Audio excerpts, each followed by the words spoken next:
प्रभु जी के बोलने के बाद अब ऐसा कुछ बचा नहीं है।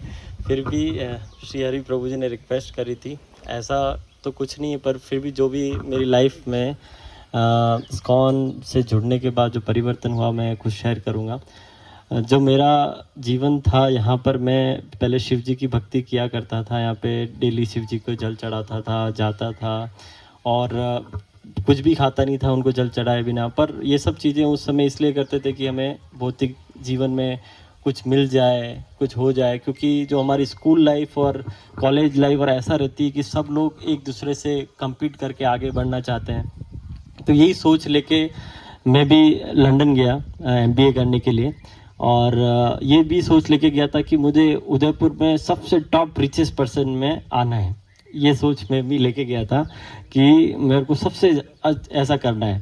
तो MBA किया, और मैं साथ साथ में यहाँ पे क्या है कि मैं टेबल टेनिस का राजस्थान चैम्पियन था और टॉप 10 इंडिया में भी था, मैं खेल भी रहा था। तो वहाँ जाके से मैं पढ़ने फोकस करने गया था कि मुझे ऐसा रिच पर्सन बनना है। और पर वहाँ पे जब मैं एक जहाँ पे मैं रह रहा था पेइंग गेस्ट में, तो वहाँ पे एक हमारे साथ में एक मुझे नहीं पता था उस समय, एक आशीष प्रभु जी थे चौपाटी टेम्पल बॉम्बे से। तो वो मैं घर में रोज़ मेरी आदत थी पूजा करने की, तो मैं पूजा करता था, तो वो मुझे देखते थे। तो एक दिन उन्होंने सोचा था कि इसको इस्कॉन के प्रोग्राम में लेके जाना है। तो उस दिन मैं ऐसे पूजा कर रहा था और कृष्णा की फ़ोटो थी, तो मैं ऐसे पूजा करते हुए भगवान को बोल रहा था, क्योंकि यहाँ से लगता है लंदन वगैरह बहुत अच्छा है, पर बहुत ज़्यादा स्ट्रगल है। मतलब आपको सर्वाइव करने के लिए भी बहुत प्रॉब्लम है, मतलब आपको पार्ट टाइम जॉब करना है, बहुत ज़्यादा स्ट्रगल है। तो इतना स्ट्रगल हो रहा था, मैं भगवान से प्रार्थना कर रहा था कि भगवान मैं कहाँ आ गया हूँ, मेरे को बहुत प्रॉब्लम हो रही है, आप कुछ रास्ता दिखाइए। तो जैसे ही मैंने अगरबत्ती ऐसे करके नीचे रखी, आशीष प्रभु नॉक करते हैं कि प्रभु जी चलोगे कि आज फ्री हो क्या मेरे साथ प्रोग्राम में। तो मैंने कहा हाँ मैं फ्री हूँ, चलते हैं। तो जैसे ही मैं प्रोग्राम गया, तो वहाँ भक्ति वर्षा प्रोग्राम करके चलता था। तो मैं जैसे ही वहाँ गया, तो उससे पहले तो बहुत ऐसे ख़राब एक्सपीरियंस हो चुके थे कि कितनी गंदी लाइफ है, लोग भाग रहे हैं लंदन में बस पैसा कमाने के लिए, काम करने के लिए, सुबह 5 बजे उठ के, क्योंकि हमारा एक्सपीरियंस भी ऐसा था कि सुबह 5 बजे 4 बजे उठते थे, 5 बजे हमें ट्रेन पकड़ना होता था, ट्रेन पकड़ के पहले तो काम करने जाते थे और पार्ट टाइम करके फिर वहाँ से वापस ट्रेन में भागते थे। तो डेली का 6 घंटा ट्रेन में ही निकलता था। और सुबह ऐसा नहीं है कि सुबह नाश्ता लंच ऐसा कुछ नहीं है, कुछ भी जो रात का बचा हुआ है उसको लेके फिर रात को वापस जब 10-11 बजे अब आते थे, तब हमें कुछ खाने को मिलता था। तो बहुत स्ट्रगल हो रखा था। तो जैसे हम वो प्रोग्राम में गए, प्रभु जी से मिले, क्लास सुनी, तो सबसे पहले मैं ना हरिनाम से अट्रैक्ट हुआ था, ना फिलॉसफी से अट्रैक्ट हुआ। मैं सबसे पहले डिवोटी से अट्रैक्ट हुआ कि वो भक्त कितना अच्छी तरह से ऐसे सर्व कर रहे हैं, इतनी अच्छे सेवा भाव से कर रहे हैं। तो मैं इतना इम्प्रेस हो गया कि मैं ऐसे भी लोग होते हैं क्या, वो भी लंदन जैसी जगह में। तो मैं इतना खुश हो गया, मैंने कहा कितने अच्छे, और उन्होंने इतना अच्छे से एक एक चीज़ें पूछी, इतना ध्यान से, बहुत अच्छे से केयर करी। तो फिर मैं नेक्स्ट टाइम सिर्फ मैं उनसे मिलने के हिसाब से जाता था, क्लास अटेंड करने के हिसाब से तो जाते ही था, पर मेरा मेन मकसद था मैं उन प्रभु जी से मिलूं, कि वो इतना अच्छे से ध्यान रखते थे। तो वो धीरे धीरे उनसे इतना कनेक्ट हो गए, उन्होंने इतना अच्छे से ध्यान रखा, इवन जॉब मिलने से लेके हर एक चीज़ में उन्होंने इतना अच्छे से केयर किया। तो मैं बहुत अट्रैक्ट हो गया। और साथ साथ जब हरिनाम चलता गया, तो क्योंकि उससे पहले मैं भी यहाँ पे था, तो हम जैसे न्यूज़पेपर में, बुक्स में, नॉवेल्स में पढ़ते हैं कोटेशंस कि हमें ऐसा बनना है, ये चीज़ें अपनी लाइफ में लानी है, कि झूठ नहीं बोलना है, ये नहीं करना है। पर वो क्या है, जब ऐसे खाली कोशिश करते थे, वो एक सप्ताह कर लेते थे, वापस जो नेचर आपका है आप वैसे ही हो जाते थे। पर जैसे जैसे मैं उन प्रभु जी के साथ रहा, हरिनाम लिया, बहुत सारे भक्तों से मिला, तो देखा मैंने कि मेरी लाइफ में धीरे धीरे बहुत स्पीड से परिवर्तन आ रहा है, और मेरी लाइफ एकदम 360 डिग्री चेंज हो गई। जो मैं चाहता ही था, मतलब जो मैं सब पढ़ता रहता था कि मेरी लाइफ में मेरे अंदर ये गुण कब आएगा, वो ऑटोमेटिकली आते गए, मैंने उसके लिए कोई प्रयास नहीं किया। तो मुझे लगा कि मैं जो भी ये चीज़ कर रहा हूँ बहुत ऑथेंटिक है और बहुत सही है। और उस समय नए नए जब यंग जुड़े ही थे, तो वहाँ पे मैं आपको बताता हूँ, जैसे जगन्नाथ जी के सामने मैं प्रभु जी से शेयर करता रहता हूँ कि एक पेपर दिया था कि आप अपनी कुछ भौतिक इच्छाएं हैं तो भी भगवान से आप मांग सकते हैं। तो उसमें ऐसा होता है कि जैसे कि आपकी फिजिकल क्या आप लक्ष्य रखते हैं, मटेरियल फाइनेंशियल क्या लक्ष्य रख सकते हैं, एजुकेशन का क्या लक्ष्य रखते हैं, सोशल का क्या लक्ष्य रखते हैं ऐसे। तो हमारे जो सीनियर थे उन्होंने कहा आप अपना ये ऐसे लिख के भगवान के सामने आप दिखा सकते हैं। तो मैंने उस समय लिखा था, जो भी लिखा था मैं आपको थोड़ा बताऊंगा कि आगे जाके मैं जब आया तो मेरा जो मैंने लिखा था भगवान ने वो सारा पूरा कर दिया। तो सारा सब कुछ जैसे मैंने उसमें मेरा फिजिकल टारगेट रखा था कि मैं उसमें बहुत दुबला पतला था, मेरा वजन 54 55 हुआ करता था। तो मैंने लिखा था जगन्नाथ जी मेरे को 10 किलो यहाँ से बढ़ाना है।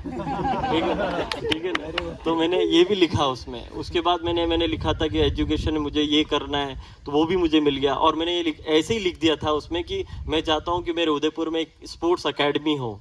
मैंने उस समय कभी सोचा नहीं था कि मैं स्पोर्ट्स एकेडमी ऐसे, क्योंकि मैं एमबीए कर रहा था, मेरा ये प्लानिंग था मैं जॉब करूंगा। पर मैंने उसमें ऐसे ही लिख दिया था मेरा फाइनेंशियल टारगेट, मुझे एक उदयपुर में एक बहुत बड़ी एकेडमी चाहिए। ठीक है ना। सोशल में टारगेट लिख दिया कि मुझे एक कृष्णा कॉन्शियस वाइफ मिले, ऐसा मिले, सब मेरे परिवार भी लोग भक्त बन जाएं। और ये भी लिखा था कि मैं उदयपुर में चाहता हूँ कि इस्कॉन मंदिर बने। ठीक है ना। ये सब लिखा। तो जब मैं यहाँ आया तो मैं फिक्स मेरे 2 महीने में मेरा वजन 10 किलो बढ़ गया। ठीक है। और मेरा जो मैंने टारगेट दिया था मतलब मैं वहाँ से जब आया था तो मैं वहाँ पे, क्योंकि लंदन में मैं वेदांता ग्रुप के मालिक, हिंदुस्तान जिंक के जो मालिक हैं, मैं उनसे डेली, जैसे सुबह श्रृंगार आरती में वो इस्कॉन में आते थे, डेली मिलता था। इवन हिंदुजा ब्रदर्स जो हैं इंडिया के टॉप 5 में, मैं उनसे भी मिलता था, वो डेली इस्कॉन मंदिर में आते थे। तो मैं वेदांता ग्रुप, जैसे मैं ऐसे बात करते ना वैसे बात करते, मैं उनको बोला कि मेरे फादर भी हिंदुस्तान जिंक में है। तो बोले अच्छा अच्छा, ओके मैं भी अब वापस जा रहा हूँ तो मुझे भी जॉब चाहिए। तो वो कि ठीक है, आप यहाँ के एमडी से मिलेगा और ये जॉब कर लीजिएगा, कोई दिक्कत नहीं है। मतलब इतना डायरेक्ट जैक लेके आया था मैं वहाँ से। ठीक है। मतलब आप सोचिए हिंदुस्तान जिंक के डायरेक्ट उसके ऑनर का। जब मैं आया तो मैं इंटरव्यू के लिए गया, एमडी से मिला, सब कुछ हो गया और मैं जॉब करने ज्वाइन करने वाला था, मेरा इंटरव्यू हो गया था। पर क्या हुआ कि जो एमडी थे वो 2 दिन के बाद रिटायर्ड हो गए, मतलब वो वापस। तो वापस क्या जो प्रोसेस था पूरा वापस से करना था, कि वापस मुझे दूसरे नए से मिलना था। तो पर एक दिन मेरे को ऐसे ही रियलाइज़ हुआ। पर मैं उस समय देख रहा था कि कृष्णा, मेरे को ये विश्वास था कि ultimately at the end Krishna will give the best, कि लास्ट में सब कुछ बेस्ट देंगे, उस पर कुछ भी स्ट्रगल हो रहा आपको। तो मैं वापस मैंने ट्राई किया तो वापस कुछ चीज़ें सब बैठ नहीं रही थी। फिर एक दिन मेरे को रियलाइज़ हुआ कि मुझे डेली ब्रेड के लिए दिक्कत नहीं है, परिवार वाले खाना तो खिला ही देंगे, मुझे अपने लिए कुछ करना चाहिए। तो उस समय से मैंने कहा कि जगन्नाथ जी हेल्प करेंगे। उसी समय मैंने स्पोर्ट्स एकेडमी का प्लानिंग किया। बहुत छोटा सा प्लान किया था, वो होते होते बहुत बड़ा हो गया। पर जब छोटे से प्लान किया था तो बन रहा था, तो उस समय मायापुर वासी प्रभु जी उसी समय आए थे मीरा रोड से। तो प्रभु जी उस समय आए थे, बोले कि हमें जन्माष्टमी करना है। तो वो ऐसे ही देखने आए स्पोर्ट्स एकेडमी को, जब आधा ही बना हुआ था और मेरे पास तो पैसे ही ख़त्म हो गए थे। ठीक है ना। तो प्रभु जी ने बोला नहीं, जन्माष्टमी तो यहीं करेंगे। और उस समय सिर्फ 1.5 महीने ही बचा था। और आप विश्वास नहीं मानेंगे कि जब मैंने एकेडमी स्पोर्ट्स का काम चलुआ तो भी मेरे पास पैसे नहीं थे। 10-12 लाख जो लोन मिला था उससे चालू हुआ, 90 लाख रुपीज़ खर्च हुए। वो कहाँ से आए और कैसे अरेंज हुआ कुछ पता नहीं चला। जब वो आधा काम चल रहा था प्रभु जी ने बोला जन्माष्टमी तो यहीं करेंगे। आप विश्वास नहीं मारेंगे पैसे कहाँ से आना, मैंने सारा ट्राई कर लिया था कहीं से पैसे। मैंने सोचा कि काम रोकना पड़ेगा। पर उसके बाद कोई भक्त लोग आके देके जा रहा है, कोई भी आके पैसा देके जा रहा है, और विद इन 1.5 महीने के अंदर हम इस पोजीशन में आ गए कि वहाँ पे जन्माष्टमी प्रोग्राम कर सकते हैं। और उसके बाद भी मैं अभी तक शौक में हूँ कि अभी तक भी हमने उस समय, मैंने 5 साल तक कोई उसमें कोई मार्केटिंग नहीं किया, कभी कुछ नहीं किया। विद इन अ मंथ के अंदर पूरा अकेडमी खचाखच फुल था, जगह ही नहीं था अंदर, जगह ही नहीं था। आप विश्वास नहीं मानेंगे, जगह ही नहीं था। और मैं अभी भी जैसे कभी कभी जैसे होता है ना कि कुछ मंदिर में प्रोग्राम है और जब मैं ये सोच लेता हूँ कि नहीं यार आज तो इनसे पैसा कलेक्ट करना है, ये करना है, तो अगर रुक जाता हूँ तो उस दिन कोई भी पैसा नहीं देता है। अभी बता। और जिस दिन मैं प्रोग्राम में चले जाता हूँ पीछे से किसी को भी दे के जाते हैं। तो वैसा बोलते हैं ना कि भगवान आपके पीछे सारे चीज़ संभाल लेते हैं। तो ये मैं डेली रियलाइज़ करता हूँ और ये हमेशा रियलाइज़ करता हूँ कि मुझे कुछ भी नहीं करना पड़ता है, कुछ होता भी प्रॉब्लम तो भगवान संभाल लेते हैं। तो ये चीज़ मैंने नोटिस की कि जो भी आप भगवान की शरण जब आप लेते हैं, भगवान आपकी हर चीज़ का ख्याल रखते हैं। क्योंकि ये मैंने बहुत एक्सपीरियंस किया है डेली लाइफ में भी। और इवन जब मैं ये भी बताता हूँ कि लंदन में जब मैं अच्छी पोजीशन में खेलने भी लग रहा था, ब्रिटेन की टीम से खेल रहा था, ब्रिटिश लीग खेल रहा था, तो मेरा रिकॉर्ड था कि मैं कभी एकादशी के दिन एक भी मैच नहीं हारता था। भले कोई सा भी कितना लक्की मिलता था, कुछ भी होता था, पर एकादशी के में, और मेरा सारा काम एकादशी के दिन ही होता था। जिस दिन एकादशी होती थी मुझे बेफिक्र रहता कि आज एकादशी, और जबकि सुबह से कुछ खाए हुए नहीं, स्पोर्ट्स मैन है, खेलने जाना, लोग क्या क्या खा रहे हैं, प्लेट कुछ भी नहीं, विदाउट उसके खाने के भी हम सारी चीज़ें भगवान ये देती है। ये मैंने मेरी लाइफ में हमेशा, और मुझे हमेशा रिग्रेट भी होता है कि भगवान ने मेरे लिए इतना किया है, मैं उनके लिए कुछ नहीं कर पा रहा हूँ। तो ये आप हमेशा रियलाइज़ करेंगे जब आप प्रॉपर शरण लेंगे भगवान की, तो आपकी हर एक चीज़, मटेरियल, स्पिरिचुअल, हर चीज़ का ध्यान रखेंगे। और हमें भी ट्राई करना चाहिए कि हमें हमेशा हमारी मटेरियल और स्पिरिचुअल लाइफ को बैलेंस करने की कोशिश करना चाहिए कि आप हमेशा। और जब मैं, आप बताइए कि जब मैं 5 साल वहाँ रहा, बीच में 2 साल के बाद घर पे आया, तो ये कंडीशन थी, घर वाले मम्मी और ये सोचे थे ये तो कोई बाबा बनने वाला है, ठीक है ना, ये कंडीशन थी। तो मेरा जो, मैं जब भी था तो उनके सामने नहीं करता, रात को जब वो सो जाते थे 11 बजे छत पे जाके चुपचाप 2 घंटे जब करके आता था, क्योंकि उनको उस समय लगता था कि ये कोई बाबा बनने वाला है ऐसे, ठीक है ना। पर ऐसा था नहीं एक्चुअली, क्योंकि उनको ऐसा लगता, क्योंकि आजकल की लाइफ में क्या है कि बच्चा अगर रात को 2 बजे लेट आता है, मूवी देख के आता है, ड्रिंक करके आता है, तो पेरेंट्स इतना कुछ पूछते नहीं है। पर अगर 9 बजे मंदिर से आता है तो वो क्वेश्चन करते हैं कि तू मंदिर क्यों जाता है, ठीक है ना, ये दिक्कत है। तो उनको ये दिक्कत होने लगी, ये मंदिर क्यों जाता है, ये क्यों जाता है। पर धीरे धीरे जब उनको रियलाइज हुआ कि नहीं, ये हमारी गृहस्थ जीवन ये लेने वाला है ऐसा, तो उनको अब कोई टेंशन नहीं। और अब वो भी प्रॉपर जुड़ गए हैं, वो भी माला जप कर रहे हैं, सुबह 7 में आरती करते हैं, सब कुछ होता गया। तो और जब मेरी, आप विश्वास नहीं मानेंगे, जब मेरा, ये भी शेयर कर दो हाँ, कि जब मेरा शादी करने का उस समय बिल्कुल मूड नहीं था ऐसे, जब लंदन में था कि मैं नहीं, शादी कोई मिलेगी नहीं कृष्णा, क्योंकि हमारी कास्ट उदयपुर में ही है और वहाँ पे कोई इस्कॉन मंदिर नहीं है, कोई भक्त लोग नहीं है, तो शादी कैसे होगी।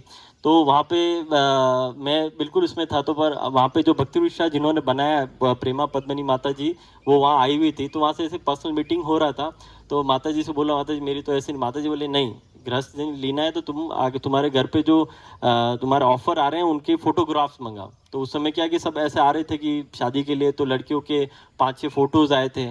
तो आप विश्वास नहीं मानेंगे कि माता जी को जैसे फोटो बताया, तो माता जी ने फोटो देख के बोले नहीं, शी इज़ वेरी ईगो, ये प्रॉब्लम क्रिएट करेगी, ये इस पर बहुत प्राइड है, आपकी भक्ति जीवन डिस्टर्ब कर देगी।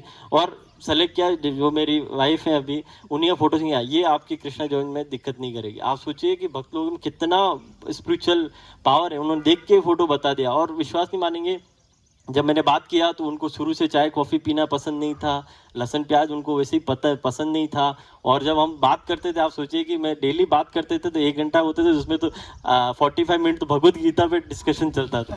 तो उस समय वो भी मेरे को ऐसे झेलती होगी, पर हाँ, मतलब ये 45 मिनट हो गए। पर वो शी वॉज वेरी हैप्पी कि वो कि इस ऐसी जीवन में ऐसा कौन मिल सकता है जो ड्रिंक ना करता हो, नॉनवेज नहीं खाता हो। जो मैं उससे बात करता था कि मेरे को पेरेंट्स को आपको अच्छा रखना है, और जबकि अभी उल्टा हो गया कि वो बोलते कि आप बातें करते थे पेरेंट्स को अच्छा रखना, वो तो मैं रख रही हूँ, आप तो कुछ करते ही नहीं। ठीक है, तो भगवान ultimately he will give you the best. जब आप, बाकी आप, मैंने कितने दोस्त लगे जो ऐसा सोचते हैं मुझे ऐसा वाइफ चाहिए, ये चाहिए, जो उनके बाद लाइफ उनकी हेल हो जाती है, उनकी लाइफ ऐसी हो जाती है कि वो अच्छी वाइफ के चक्कर में, और ऐसा मतलब उनकी लाइफ इतनी गंदी हो जाती है, वो इतना परेशान करती है हर चीज़ में। तो जब आप भगवान की शरण लेंगे तो आपको भगवान, भाई हमारी जो सगाई भी वो स्काइप पे हुई, आप विश्वास नहीं, स्काइप पे हुई हमारी सगाई। और 1.5 साल के बाद जब मैं वापस गया तो उन्हीं से फिर ऐसे शादी वगैरह हुई। और उसके बाद वो मैंने वेट किया कि मेरे जब दीक्षा मेरी 2010-11 में होने वाली थी, पर मैंने वेट किया उनके लिए कि, क्योंकि मुझे माता जी और प्रभु जी ने बोला था अपनी वाइफ को भक्त बनाओ और फिर आप दीक्षा लो। तो देखा जब मैं आया तो धीरे धीरे वाइफ भी 16 राउंड करने लग गई, सब कुछ फॉलो करने लगी। और उसके बाद हमने 2019 में साथ में दीक्षा ली, और अब दोनों हम कोशिश कर रहे हैं साथ में भक्ति में आगे बढ़ने की, मायापुरवासी प्रभु जी और सबके गाइडेंस में। तो आप लोग भी भगवान की शरण लीजिए, हरि नाम में विश्वास रखिए, आपको सब कुछ मिलेगा, भौतिक से लेके स्पिरिचुअल, मतलब सब कुछ मिलेगा। जब आप में विश्वास होगा आपको हर चीज़ मिलेगी। हरे कृष्णा।